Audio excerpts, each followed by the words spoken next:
بسم اللہ الرحمن الرحیم۔ 13ویں صدی کے آغاز میں شمال مغربی ایشیا کی چراگاہوں سے ایک ایسا بگولا اٹھا جس نے دنیا کی بنیادوں کو ہلا کر رکھ دیا۔ دیکھتے ہی دیکھتے شہر کے بعد شہر، علاقے کے بعد علاقہ اور ملک کے بعد ملک ان کے آگے سرنگوں ہوتے چلے گئے۔ اس طوفان اور آندھی کا نام تھا چنگیز خان۔ اس دور میں کوئی ایسا شخص نہیں تھا جو چنگیز خان کی طاقت سے خوفزدہ نہ ہو۔ منگول سلطنت نے تقریباً تمام ایشیا کو فتح کر لیا تھا اور کوئی بھی دشمن چنگیز خان اور اس کی خونخوار فوج کا مقابلہ نہیں کر سکتا تھا۔ یہاں تک کہ لوگوں کا خیال تھا کہ ایک منگول آدمی دوسروں کے 10 یا 12 جنگجوؤں کو شکست دے سکتا ہے، اور یہ سچ بھی تھا کیونکہ اس وقت کی بڑی بڑی طاقتوں کے منگولز نے بخیے اور گھیر کے رکھ دیے تھے۔ محض چند اشروں کے اندر اندر خون کی ہولی کھیلتے، کھوپڑیوں کے مینار کھڑے کرتے، ہنستے بستے شہروں کی راکھ اڑاتے، چنگیز خان کے جنرلز بیجنگ سے ماسکو تک پھیلی دنیا کی تاریخ کی سب سے بڑی سلطنت کے مالک بن گئے۔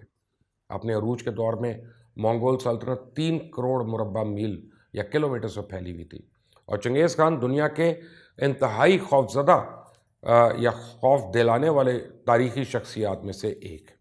مورخین کا تو اندازہ ہے چنگیز خان 40 ملین سے زیادہ اموات کا ذمہ دار ہے، اور اس وقت دنیا کی آبادی کے 11% کا حصہ تھا، اور چنگیز خان نے جو کچھ کیا وہ سراسر خوفناک ہے، ہولناک ہے۔ دراصل چنگیز خان کے والد کو دشمن قبیلے نے اس وقت ہلاک کیا جب چنگیز صرف 9 سال کا تھا، اور بعد میں چنگیز قبیلے نے اس کے والدہ کو ملک سے نکال دیا۔ تو اس غریب خاتون کو چنگیز اور 6 دیگر بچوں کو خود ہی پالنا پڑا، اور یہ کہنے کی ضرورت نہیں کہ 13ویں صدی میں منگولیا 7 بچوں والی عورت کے لیے کوئی اچھی جگہ نہیں تھی۔ چنگیز کے تمام کنبے کو بھوک اور ٹھنڈ کی وجہ سے بڑا نقصان ہو رہا تھا۔ اس نے چنگیز کو ایک حقیقی فائٹر بنا دیا، یہاں تک کہ کھانا نہ بانٹنے پہ اس نے اپنے سوتیلے بھائی کو جان سے مار ڈالا، اور اس وقت چنگیز خان 10 سال کا تھا۔ اس قبیلے کے بعض دانا لوگوں نے تو یہ پیشن گوئیاں کی کہ یہ لڑکا بڑا ہو کے ایک ظالم اور جابر جنگجو حکمران بنے گا، اور اس قدیم دور میں قبائل کے درمیان دشمنی اپنے عروج پر تھی۔ ایک دن چنگیز جنگل سے اکیلا گزر رہا تھا جہاں دشمن قبیلے کے 6 نوجوان اس کو قتل کرنے کے لیے گھات لگا کے بیٹھے ہوئے تھے۔ ان نوجوانوں کو دیکھ کے یہ بالکل نہیں ڈرا، بلکہ اپنی تلوار نکال کے ان کی طرف دوڑا۔ ان لڑکوں نے اس کو کی طرف تیر پھینکے، لیکن ان سے بچتا ہوا ان پہ حملہ آور ہوا اور ان سب کو ہلاک کر دیا۔ چنگیز خان کا اصل نام تو دراصل تیموچن تھا، اور اس کا مطلب ہے لوہے کا یا لوہار، اور یہ نام یقینی طور پہ جنگجو اور شہنشاہ کا تو نہیں تھا۔ چنانچہ تیموچن نے اپنا نام بدل کے چنگیز خان رکھ دیا۔ لیکن مورخین ابھی بھی چنگیز کے معنی کے بارے میں الجھے ہوئے ہیں۔ کچھ کا کہنا ہے کہ اس کا انگریزی میں ترجمہ ہے بحر، لیکن زیادہ عام خیال یہ ہے کہ چنگیز چائنیز زبان کے لفظ ژیانگ کی تبدیلی ہے، جس کا مطلب ہے حق اور انصاف پسند۔ لہٰذا ستم ظریفی کی بات یہ ہے کہ چنگیز خان کا ترجمہ منصف حاکم ہے، بیسیکلی اس کے لفظ کا ترجمہ، اور چنگیز خان میں اتنی طاقت تھی کہ وہ جو چاہتا کر سکتا تھا۔ مثال کے طور پہ جب چنگیز نے کسی نئے علاقے پہ قبضہ کیا تو تمام مردوں کو مار ڈالتا تھا یا غلام بنا دیتا تھا، اور اپنے قبیلے میں شامل تمام خواتین کو بانٹ دیتا تھا، اور چنگیز خان یہاں تک قید خواتین کی خوبصورتی کے مقابلے بھی کروانے کا فیصلہ کرتا تھا، مقابلے کرواتا کون سی عورت سب سے زیادہ خوبصورت ہے۔ جو بیوٹی کانٹیسٹ ہے یا مس ورلڈ اور مس یونیورس کانٹیسٹ ہے، تاریخی طور پہ سب سے پہلے چنگیز خان نے کروایا تھا، اور یہ بھی ایک حیران کن امر ہے کہ تاریخ میں کوئی بھی اس قدر وسیع خاندانی درخت رکھنے کے قریب نہیں ہے، یعنی جتنا چنگیز خان کا تھا۔ چند برس پہلے ایک جینیٹک تحقیق سے تو یہ معلوم ہوا کہ سابق منگول سلطنت کی حدود میں رہنے والے 8% جو ہیں لوگ، مردوں کے وائی کروموسوم کے اندر ایک ایسا نشان موجود ہے جس سے ظاہر ہوتا ہے کہ وہ منگول حکمران کی اولادوں میں سے ہیں۔ اور اس تحقیق سے تو یہ نتیجہ نکلتا ہے کہ دنیا میں تقریباً 1 کروڑ 60 لاکھ مرد، یا دنیا کے مردوں کی کل تعداد کا 0.5% ایسا ہے جس کے خون کا رشتہ اوپر جا کے ڈائریکٹ چنگیز خان سے ملتا ہے۔ پاکستانیوں میں یہ مخصوص نشان جو ہے ہزارہ قبیلے کے افراد کے ڈی این اے میں پایا جاتا ہے، جو ویسے بھی خود کو منگولز کہتے ہیں۔ اس کے علاوہ مغل، چغتائی، مرزا نام والے بعض لوگ بھی اپنے آپ کو منگول نسل کا بتاتے ہیں۔ بال چنگیز خان نے خود درجنوں شادیاں کی، اور اس کے بیٹوں کی تعداد جو اس کو ہی یاد تھی وہ 200 بتائی جاتی ہے۔ پھر ان میں سے کئی بیٹوں نے آگے جا کے حکومتیں قائم کی، ساتھ ہی ساتھ وسیع اور عریض حرم رکھے، ان کی بڑی تعداد میں آگے اولادیں پیدا ہوئیں۔ چنگیز خان نے اس وقت سب سے زیادہ خوفناک انسان تھا جو اپنی چھوٹی انگلی کو آگے بڑھا کر خاندانوں کو ختم کر سکتا تھا اور کرتا تھا۔ اس نے خود ہی منگول سلطنت بنائی اور تاریخ کی کتابوں میں ایک ابدی نہ ختم ہونے والا مقام حاصل کر لیا۔ تاہم چنگیز خان کی کامیابی کے بہت سارے لوگوں کو پریشانی اٹھانا پڑی۔ اس کی صفاقی کا عالم تو یہ تھا کہ منگولز نے ایک بار نہایت عجیب و غریب انداز میں رشینز پر فتح کا جشن منایا۔ انہوں نے تمام روسی زندہ بچ جانے والوں کو اٹھایا، انہیں زمین پہ گرایا، ان کے اوپر لکڑی کا ایک بھاری تختہ رکھا، اور پھر چنگیز خان اور پوری منگول فوج نے لکڑی کے پھاٹک پر سے ایک بڑی ضیافت کی، یعنی کھانا کھایا اس کے اوپر بیٹھ کے۔ انہوں نے کھایا پیا اور رشین اسی طرح دم گھٹتے دباؤ زخموں میں سے تاب نہ لاتے ہوئے مرتے رہے ایک ایک کر کے۔ یعنی چنگیز خان نے اپنی فوج کے ساتھ شمالی چائنا اور بیجنگ کا کنٹرول حاصل کرنے سے پہلے 5 لاکھ سے زیادہ چائنیز فوجوں کو تباہ کر دیا تھا، اور پھر باقی چائنیز فوج کو چنگیز خان کو اقتدار حوالے کرنا پڑا۔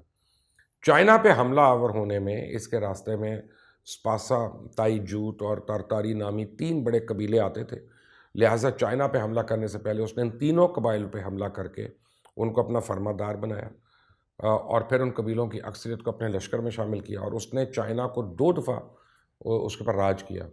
چنگیز خان کی حکمت عملی اور جنگی منصوبہ بندی نے چائنیز کی کمر توڑ کے رکھ دی تھی۔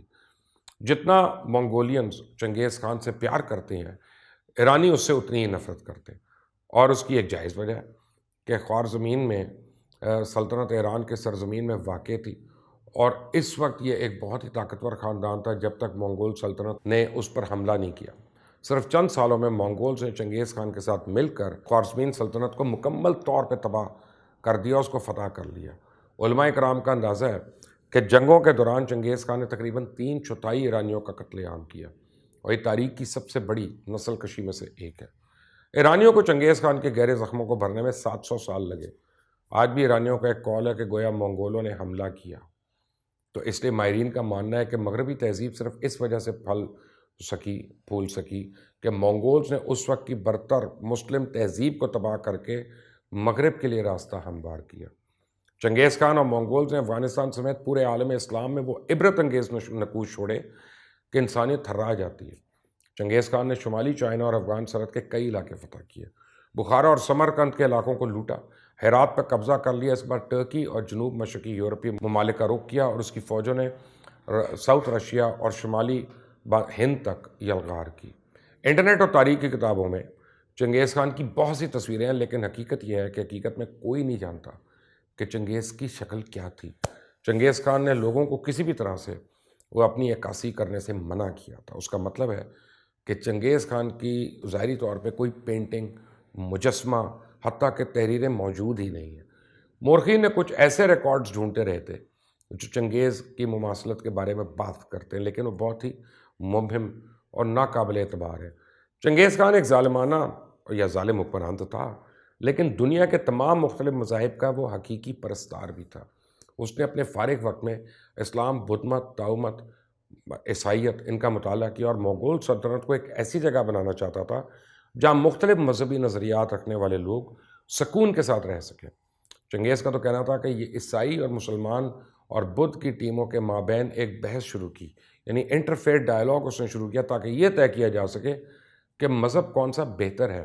لیکن تمام شرکا اکثر جو ہے وہ لڑائی جھگڑے میں ہو جاتے تھے، اور ایونٹ بغیر کسی فاتح کے اختتام کو پہنچ گیا۔ جسمانی طاقت اتنا کچھ حاصل کرنے کے لیے کافی نہیں ہے جتنا چنگیز خان نے کیا۔ ہاں، اس میں کوئی شک نہیں کہ وہ تاریخ کا سب سے بڑا اور شفاق جنگجو ہے، لیکن بہت ہی عقل مند انسان بھی تھا۔ اس نے باقاعدہ طور پہ منگول سلطنت کو ایک مضبوط سلطنت کے طور پہ متعارف کرایا۔ منگول ریاست اور سلطنت کی فوج کو تنظیم نو کے ساتھ دیگر اداروں کو بھی اس نے مضبوط بنیادوں پہ کھڑا کیا، اور اس نے فوج کی تنظیم کے جو اصول مقرر کیے وہ صدیوں تک فوجی ماہرین کے لیے مشورہ کا کام دیتے رہے۔ اس سے قطع نظر کہ وہ ایک ظالم شخص تھا اور صفاقی اور ظلم کو خوف پہنانے کے لیے بطور ہتھیار استعمال کرتا تھا، اس کی جنگی حکمت عملیاں آج بھی وار سکولز میں پڑھائی جاتی ہیں کہ دشمن کو کیا حربے اور چالیں چل کر زیر کیا جاتا ہے۔ لیکن یہ بھی تاریخ کی عجیب و غریب ستم ظریفی ہے کہ آج جس شخص کی اولاد کروڑوں میں بتائی جا رہی ہے، اس کے اپنے بیٹوں نے اس کے منہ پہ اس کے مقرر کردہ ولی عہد کو اس کا بیٹا ماننے سے انکار کر دیا۔ 18 اگست 1227 کو آخری سانس لیتے وقت شاہ چنگیز خان کو سب سے زیادہ دکھ اس بات کا رہا ہوگا کہ جو میں نے آپ کو بھی بتائی۔ لیکن ایک چھوٹی سی بات آپ کو بتاؤں اس ویڈیو کے اینڈ سے پہلے کہ جب چنگیز خان پہلی بار چائنا گیا تو وہ بڑا حیران ہوا۔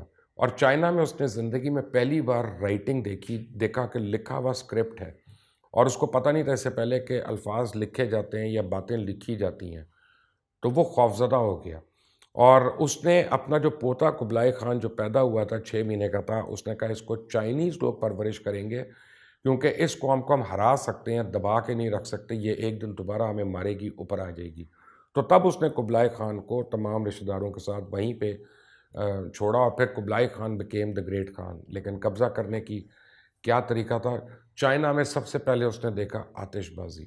چنگیز خان کی ضیافت میں چائنیز ایمپرر نے آتش بازی کا مظاہرہ کیا، اور چنگیز جب اس آتش بازی کو دیکھ رہا تھا تو اس کا دماغ چل رہا تھا، اور پھر اس نے ضیافت کا اہتمام کیا چائنیز تمام یہ جو مونارکی تھی ان کے لیے، اور اس نے آتش بازی کا اہتمام کیا، لیکن اونلی دس ٹائم اس آتش بازی کو اس نے ہتھیار کے طور پہ استعمال کیا اور ان سب کو ہلاک کیا۔ دنیا میں پہلی باری آتش گیر مادہ جو استعمال ہوا کسی جنگ میں، وہ چنگیز خان نے خود چائنیز کے اوپر کیا، اور وہ چائنیز کی ہی ایجاد تھی۔